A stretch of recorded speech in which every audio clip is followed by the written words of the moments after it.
Hello everyone. So today we're going to be talking about the Killing Floor 3 beta that was out recently. I got to play it and yeah, I have thoughts. There are a lot of thoughts out there, and mine are probably not too different from everyone else's, but I wanted to share my experience because I've been really excited about Killing Floor 3.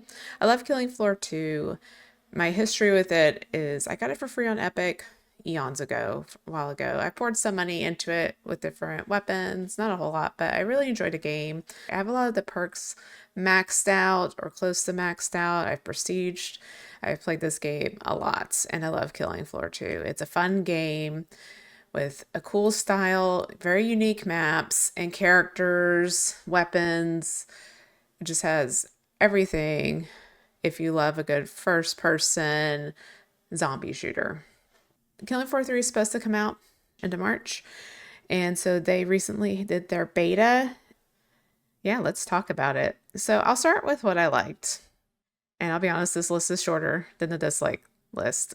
But of course, the graphics are better. This is obvious. Newer game, graphics look great, creature design looks great, environments look great. Graphically, everything looks good. Now, there were performance issues with the game, and I did have some of that. I had to kind of tweak my graphics settings and things to get it to run properly, but I was able to get it to run. Graphics look great. The game looks great, like no doubt. I do like also in this Killing Floor game, you have I don't know if it's called equipment or it's like a tool. So basically, each class has a different tool to come with base kit, but you can switch it out. You can pay to switch it out. So there's like the syringe bag, the ammo bag, I find the multi-tool the most interesting. So if you have the multi-tool, you can open turrets around the map, armor boxes, and get yourself some armor, things like that. I do like the multi-tool a lot. I didn't really get much use out of the pulse lure, the shock barrier or shock trap. But there's different tools that you can switch out, and I kind of liked it that you weren't married to a certain item. The other thing I liked were the design of the Zeds. They looked really good. Of course, like I mentioned before, graphically they look better, but also the design overall, they have tweaked the overall look of the Zeds, and also they are overall harder, especially especially the like flesh pounds, the Skrakes. They have grappling abilities. They can grab you. The flesh pounds, some of them have like chains that they whip out and can hit you. The husks, which are in Killing Floor 2, they're the ones that can explode on you. They do the same thing here, but they fly up into the air and go all crazy, so you're not sure where they are going to land. The creature design, the Zeds, are well designed. They look amazing. They're scarier. I came across 3 different bosses in the beta, and they were also well designed. Design of the Zeds are great. They look great. Good job. The other thing I do like is that there is a skill tree.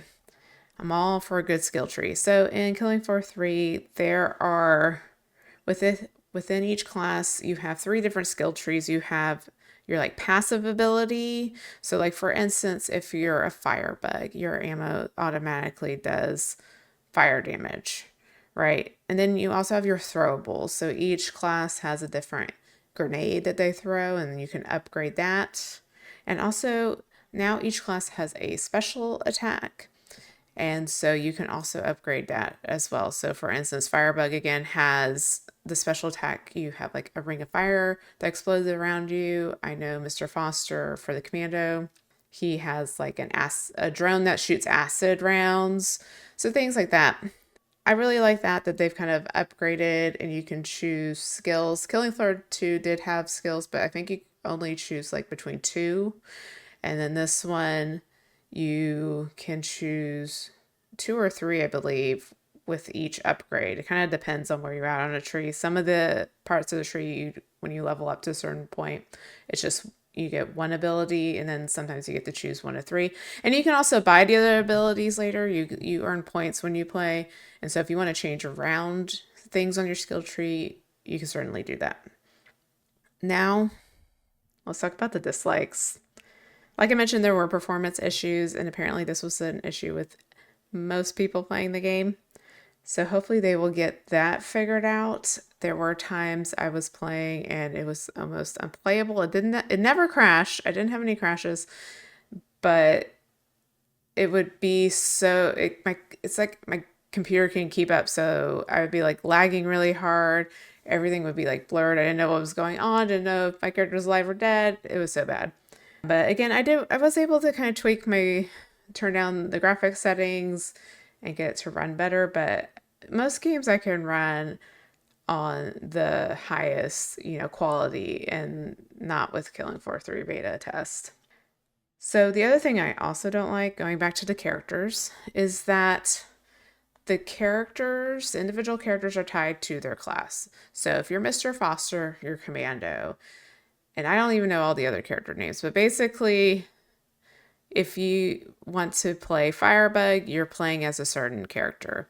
You want to be Medic, you're playing as a certain character, which is not the case in Killing Floor 2. In Killing Floor 2, you could choose which character you wanted to play, and then you could choose what perk or class you wanted to play. So if I wanted to be Mr. Foster, I could still do SWAT or support or medic. I really don't like that they have tied the character to the class. I don't know if they're planning to keep it that way. I don't know if anyone's had feedback on that one. I hate it, just to be honest, because like in Killing Floor 2, I have a favorite character I like to play, and I like to switch around the class, so I would like to be able to switch around the characters. But also, speaking of the characters, I think they're all pretty boring. I'm not sure what's going on with the game overall, if they're going to have some like overarching story. That's kind of what it seems like, because when you load into the beta, you have like a command center, which you don't have in Killing Floor 2. And like when you go to choose your mission, there's a map of the US of like where you're going.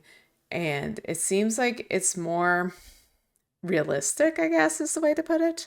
In Killing Floor 2, there's some very like unrealistic maps. Like you're in space, the moon base one where you can float around. There's also another one that's in space where you don't float. But like in Killing Floor 2, there's no rhyme or reason to the maps. They're just uniquely designed.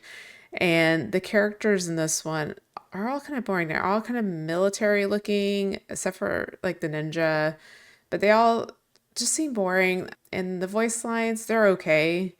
Now, of course, this is beta. All the voice lines are probably not in the game, but they just all look boring comparison to Killing Floor 2, where you have unique styles. Like on Raylan, she has this kind of rocker chick vibe. Of course, you have Mr. Foster.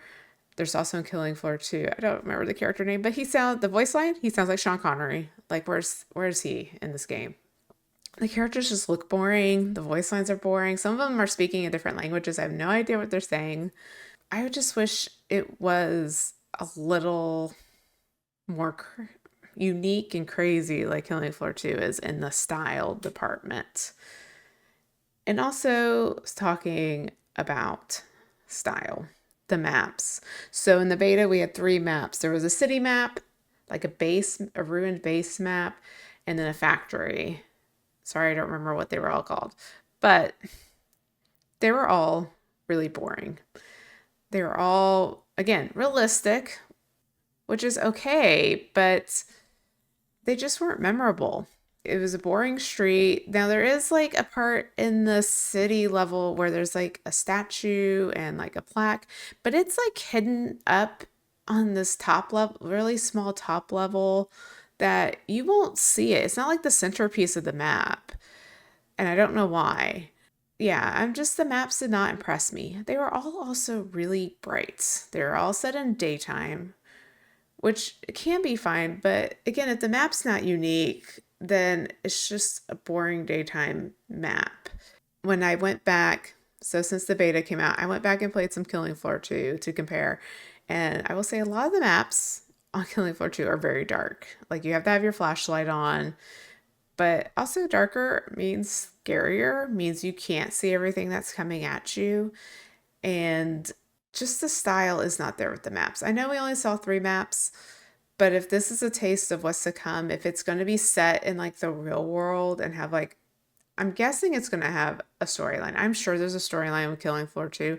I'll be honest, I don't know what it is. That's not why I play it. I know there's probably lore out there for it because, these Zeds are being manufactured and you're having to kill them and all that. If it's going to be set in the real world, that means we will not get fun maps that are like in space, I'm guessing. Especially because when you select your mission, you're looking at a map of the world. So I don't know. The maps are what I remember the most from Killing Floor 2. One of the things I remember the most, along with the characters, right? The maps are very unique. There's castle maps, manors, space. I don't know where the style is in this game. That's really what it's missing is the Killing Floor style. It's missing the uniqueness of Killing Floor 2. And what I saw in the beta doesn't really set it apart from any other zombie shooter games for me. I would even say Back 4 Blood has better designed maps and environments than what I saw in the Killing Floor 3 beta. And I like Back 4 Blood. There's not shade on Back 4 Blood. But I would expect Killing Floor 3 to blow me away so much more in the map department. And it did not. It was boring. So those are basically my main thoughts on Killing Floor 3. They were supposed to have a live stream today to talk, I believe, about performance issues, a kind of an update from the beta, but they canceled it and said they're going to be working on things. Let me pull up the article real quick. I think I still have it. So yeah, this is from PC Games. Killing Floor 3 dev building detailed action plan after negative beta response. So they canceled their live stream and they said they're going to work on improving the beta. So basically, this article says that Tripwire Interactive has canceled a planned live stream for its long-awaited zombie game as it works on building a detailed action plan to address concerns raised by its recent beta. The stream, originally to take place today, Thursday, February 27th, was planned to discuss fixes and improvements made from the divisive test build. However, the studio now says it is doing more deep dives into potential changes and that more detailed news will arrive later on. Release date is set for March 25th, so less than a month away. And this article goes on to say that the beta test left many players worried, and there was a lot of criticism and concerns about, of course, the frame rates, the lackluster animations, the bad UI, and the netcode-based shutters and freezing. So yeah, this beta did not go well in the performance aspect and the style aspect. And I think people that love Killing Floor 2, including myself, were disappointed by this beta. It does not feel like a Killing Floor game. If you would have given me this game and not told me what it was, maybe take out Mr. Foster. Mr. Foster's kind of a tell. But like, if you were to give me this game and not tell me what it was, I would not have. Maybe I would have by the enemies, but it's just the style is not there. Like the Zed design is great. Like they killed it on that front. But everything else is just It's not unique. It needs the style. It's missing its style. It does have the music. There were also limited weapons you could try out. I'm hoping there's more weapons. Like, I'm sure this was the beta. This was not like obviously all the characters and all the weapons and things. They're going to have to really impress me with either the next beta test they come out with or trailers. I mean, I've been following them on social media and YouTube and watching the trailers and the content they put out. But this beta kind of just killed it for me. I was very excited for this game based off like the creature trailers and things like that they've been presenting. But this was just, it was kind of boring, to be honest. So yeah, I'm hoping they will improve the game. Now, will it release March 25th?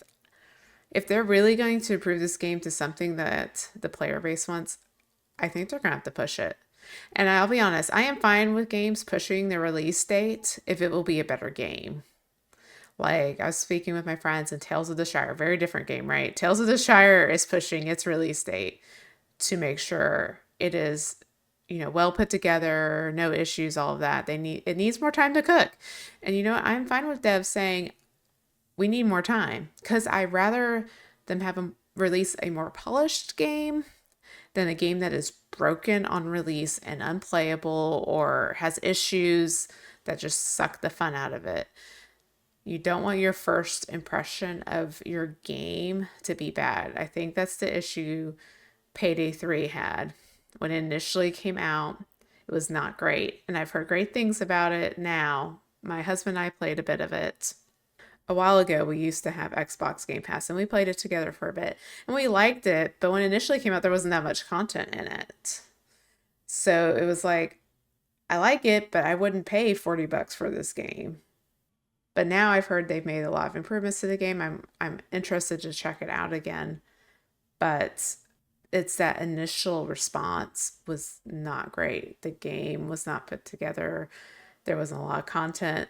So even though it's a better game now, you got to try to convince all those people that played it at the beginning to return. And that's kind of the issue. So I am fine with if Tripwire says they're going to delay the game. Good. After what I've seen, please push the date and make it better. Please do something about the style of your game, of course, the performance issues with the game, and just overall fun that you're supposed to have when playing a Killing Floor game. But those are my thoughts on the Killing Floor 3 beta test. I hope y'all are all having a wonderful morning, afternoon, evening, and let me know what you think. If you played the beta, comment below, let me know.